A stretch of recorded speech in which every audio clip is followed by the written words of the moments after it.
ആദ്യം ഞാൻ വരുമ്പോൾ എനിക്ക് മേലാതെ വന്നു. മേലാഴിയ അമ്മയെടുക്ക വന്ന് അമ്മ വാള് തലക്ക് വെച്ചപ്പോൾ എൻ്റെ മേലാഴിയ മാറി. അത് കഴിഞ്ഞതിൻ്റെ ശേഷം എൻ്റെ പേരക്കുട്ടി ഒരു ഇൻ്റർവ്യൂവിന് പോകണം. അപ്പോൾ ഞാൻ അമ്മയെടുക്ക വന്ന് പറഞ്ഞ് ഇങ്ങനെ കൊച്ചി ഇൻ്റർവ്യൂവിന് പോകുന്നുണ്ട് അമ്മ, അതുകൊണ്ട് അവനൊന്ന് പാസ്സായി തരണമെന്ന് പറഞ്ഞു. അമ്മ മേലാഴി വരുമ്പോൾ ഞങ്ങൾ അമ്മയെ വിളിച്ച് അമ്മക്ക് ഞങ്ങളെ കഴിവുള്ള വഴിപാടുകൾ ചെയ്യുന്നു. നമ്മുടെ കഴിവിനുള്ള വഴിപാട്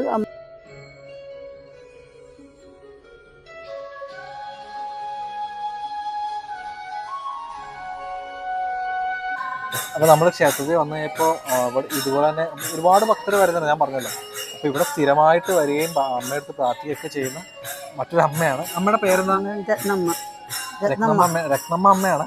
അപ്പോൾ അമ്മയെടുത്ത് നമുക്ക് അമ്മയുടെ അനുഭവങ്ങൾ, ജീവിതത്തിലുള്ള അനുഭവങ്ങൾ എന്തൊക്കെയാണ്? അമ്മ ഇവിടെ സ്ഥിരം വരുന്നതാണ്? ഞാൻ സ്ഥിരം വരുന്നതാണ്. ഇവിടെ വന്നതിന് ശേഷം അമ്മയ്ക്ക് എന്തെങ്കിലും അനുഭവങ്ങളോ ജീവിതത്തിൽ? ഒത്തിരി അനുഭവങ്ങളുണ്ട്. എന്തൊക്കെയാണെന്ന് പറയാൻ പറ്റുമോ? പിന്നെ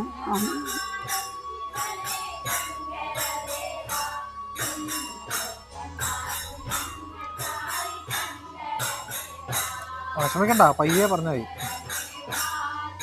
ആദ്യം ഞാൻ വരുമ്പോൾ എനിക്ക് മേലാതെ വന്നു. മേലാഴിയ അമ്മയെടുക്ക വന്ന് അമ്മ വാള് തലക്ക് വെച്ചപ്പോൾ എൻ്റെ മേലാഴിയ മാറി. അത് കഴിഞ്ഞ് പിന്നെ എൻ്റെ മരുമോക്കൊരു ക്ഷീണം വന്നു. അതിവിടെ വന്നു കഴിഞ്ഞപ്പം അമ്മയെടുക്ക വന്ന് സങ്കടം പറഞ്ഞപ്പോൾ അതും മാറി. പിന്നെ എൻ്റെ പേരക്കുട്ടിക്ക് ക്ഷീണം വന്നു. അതിവിടെ വന്ന് പറഞ്ഞപ്പോഴത്തേക്ക് അതും അമ്മ ഇവിടുത്തെ മൂർത്തികളെല്ലാം കൂടെ ഭേദമാക്കി.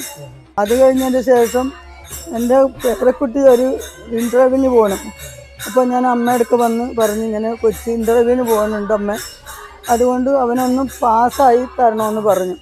അപ്പോൾ ഉടനെ തന്നെ അമ്മ ഉടനെ തന്നെ ഹനുമാൻ സ്വാമി എടുക്ക വന്ന് കുങ്കുമാർച്ചന നടത്തി കൊച്ചിന് തന്നു വിട്ടു. അങ്ങനെ കൊച്ചു പാസ്സായി, കുഞ്ഞ് ജോലിക്ക് കയറി. അങ്ങനെയൊക്കെയുള്ള ഒത്തിരി അനുഭവങ്ങൾ നമുക്ക് ഇവിടെ നിന്ന് നമുക്ക് കിട്ടിയിട്ടുണ്ട്. അമ്മ മേലാഴി വരുമ്പോൾ ഞങ്ങൾ അമ്മയെ വിളിച്ച് അമ്മക്ക് ഞങ്ങളെ കഴിവുള്ള വഴിപാടുകൾ ചെയ്യുന്നു. നമ്മുടെ കഴിവിനുള്ള വഴിപാട് അമ്മേനെ വിളിച്ച് ഞങ്ങൾ പറയും, അമ്മ ഇന്നാണക്കാണ് എൻ്റെ മേലാഴി അല്ല, ഇന്ന എനിക്ക് മാറ്റി തരണമെന്ന് പറയുമ്പോൾ അമ്മ മാറ്റി തരുമ്പോൾ നമ്മൾ അതനുസരിച്ചുള്ള വഴിപാട് ചെയ്യും. എല്ലായിടത്തും അങ്ങനെ തന്നെ. മുരുകനാണേലും മുരുകൻ എല്ലാ മാസവും ഞങ്ങൾ ഷഷ്ടി എടുക്കുന്നുണ്ട് മുരുകന് വേണ്ടിയിട്ട് ഇവിടെ. അങ്ങനെ എല്ലാ കാര്യങ്ങളും ഞങ്ങൾ കഴിവ് പോലെ എല്ലാവർക്കും ഇവിടെ നിന്ന് തന്നെ ഞങ്ങളുടെ കഴിവ് പോലെ ഞങ്ങളുടെ കാര്യങ്ങൾ പറയും, അവർ സഹായിക്കും. ഞങ്ങൾ അതുപോലെ കഴിവ് പോലെ എല്ലാവർക്കും അതിൻ്റെ ശക്തി കാറ്റ് കണക്ക് ചെയ്യും. നമ്മുടെ കഴിവിനനുസരിച്ച് നമ്മൾ ചെയ്യും. ഫലം ഉണ്ടാവും, അതിനുള്ള ഫലം ഉണ്ടാവും. ആ ഫലം അനുസരിച്ച് ഞങ്ങൾ കഴിവ് പോലെ ചെയ്യും. അങ്ങനെയാണ്.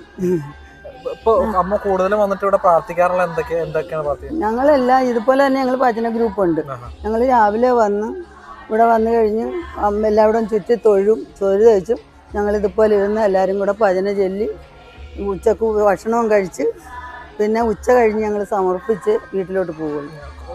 ഒരുപാട് ഭക്തർ വരുന്നുണ്ടല്ലോ, ഒത്തിരി പേര് വരുന്നുണ്ട്. ഇപ്പൊക്കെ എല്ലാവർക്കും ഇപ്പൊ ഞങ്ങൾ വർഷങ്ങളായി, ഇപ്പൊ 2-3 വർഷമായിട്ട് ഞങ്ങൾ ഇവിടെ സ്ഥിരം ഇരിക്കുന്നവരാണ്. സ്ഥിരം ഭജന സെറ്റുമായിട്ടൊക്കെ ഞങ്ങൾ ഇരിക്കുന്നതാണ്.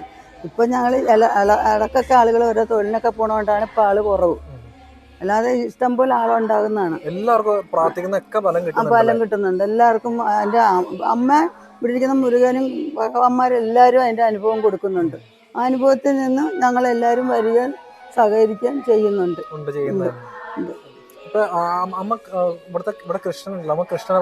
ഭക്തയാണോ? എല്ലാവരും വിളിക്കും.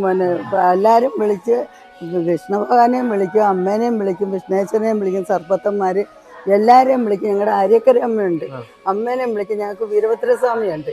അവരെ എല്ലാവരെയും നമ്മൾ പ്രാർത്ഥിക്കും. ഗുരുവായൂർ പോയിട്ടുണ്ട്. പിന്നെ കെട്ടും കൊണ്ട് ഇവിടുന്ന് 2 പ്രാവശ്യം ഞങ്ങൾ ഗുരുവായൂർ പോയി ഞങ്ങൾ ഓരോ അനുഭവം പറഞ്ഞ് ഓരോ ഇത് ഞങ്ങൾ പോകണതാണ് ഗുരുവായൂർ ഭഗവാന്റെ.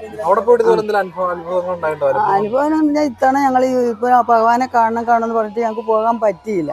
ഞങ്ങളൊരു 3-4 പേര് കൂടി പോയി. ഞങ്ങൾക്ക് ചെന്നപ്പോൾ വണ്ടി സൗകര്യത്തിന് കിട്ടി. ഞങ്ങൾ ഭഗവാനെ കാണുകയില്ലേ എന്നുള്ള വണ്ടി കറങ്ങിപ്പോയിട്ട് ഇച്ചിരി താമസമായിരുന്നു. പക്ഷെ ഞങ്ങൾ ചെല്ലുമ്പോഴത്തേക്ക് ഭഗവാനെ വിഗ്രഹത്തെ ഞങ്ങൾക്ക് ഭഗവാനെ കാണാൻ പറ്റുമോ എന്നുള്ള സങ്കടത്തിലാണ് ഞങ്ങൾ വണ്ടിയിൽ ചെന്നത്. പക്ഷെ ഞങ്ങൾ ചെന്നപ്പോൾ ഭഗവാന്റെ ആനയുടെ പുറത്ത് ഭഗവാനെ എഴുന്നള്ളിക്കുന്ന ആ ഭാഗമാണ് ഞങ്ങൾ കണ്ടത്. അതിനുള്ള അനുഗ്രഹം കിട്ടിട്ട് പിന്നെ മൂന്ന് ആനപ്പുറത്ത് ശ്രീബലി, അതൊക്കെ ഭഗവാൻ കാണാനുള്ള അങ്ങനെയൊക്കെ ഒരു അനുഭവം നമുക്ക് നല്ലതല്ലേ. അത് ഒരുപാട് ഇങ്ങനെ ഭക്തര് പറയുന്നുണ്ടല്ലോ, കണ്ണനിങ്ങനെ നമുക്ക് ഒരുപാട് വികൃതി കാണിക്കുന്നുണ്ട്. അതുപോലെ വികൃതിയായിട്ട് അങ്ങനെ നമുക്ക് അല്ല, അന്ന് ഞങ്ങൾ 8 ആയി. അപ്പൊ കാണാൻ പറ്റുമോ എന്ന് ഓർത്ത് നട അടക്കുമല്ലോ എന്നുള്ള വ്യസനത്തിൽ ഞങ്ങള് 3-4 പെണ്ണുങ്ങളും ഒരാണും കൂടെ പോയത്. പക്ഷെ ആ സമയത്ത് ചെല്ലുമ്പോൾ ഞങ്ങൾ കാണുന്ന ഭഗവാനെ ഇങ്ങനെ സ്വർണ്ണ ഭഗവാനുണ്ടല്ലോ, അതേ ഇങ്ങനെ ശ്രീബലിയായിട്ട് നടക്കുന്ന ഒരു ഭാഗമാണ് കാണുന്നത്. അപ്പോൾ തന്നെ നമുക്ക് എല്ലാം സങ്കടം മാറി സന്തോഷമായി. പിന്നെ ഞങ്ങൾ ഇരുന്ന അവിടെ തീർന്ന അപ്പോൾ പിന്നെ ഞങ്ങൾ അവിടുന്ന് രാത്രി തന്നെ ഭക്ഷണം കഴിച്ച് പിന്നെ കുളിച്ച് പിന്നെ അടുത്ത ഇതിന് പോയി ഞങ്ങൾ ഇരിക്കുകയായിരുന്നു ചെയ്തത്. ഇരുന്ന് രാവിലത്തെ ഇതും കണ്ടേച്ചുവാ പോകുന്നത്. എന്തുകൊണ്ടായിരിക്കും കൃഷ്ണ ഭഗവാൻ ഒരുപാട് പേർക്ക് ഇഷ്ടമുള്ള എന്തായിരിക്കും അങ്ങനെ? ഭഗവാൻ എല്ലാവരും വിളിക്കുന്നിടത്ത് ഭഗവാൻ ഓരോ കാര്യം സാധിച്ചു കൊടുക്കുന്നുണ്ട്. അതുകൊണ്ടാണ് എല്ലാവരും ഭഗവാനെ വിളിക്കുകയും കാണുകയൊക്കെ ചെയ്യുന്നത്. എൻ്റെ മകനൊക്കെ ഭഗവാൻ ഭക്തനാണ് എൻ്റെ മകൻ. ഗുരുവായൂരപ്പൻ 3/4 വട്ടത്തെ കൂടുതലും പോകുള്ളൂ. ഭഗവാൻ 3/4 വട്ടം ഇവിടെ പള്ളിക്കുന്നതുണ്ടല്ലോ, അവിടെ പോവുകയും വഴിപാട് നടത്തുകയൊക്കെ എൻ്റെ മകൻ ചെയ്യുന്നുണ്ട്.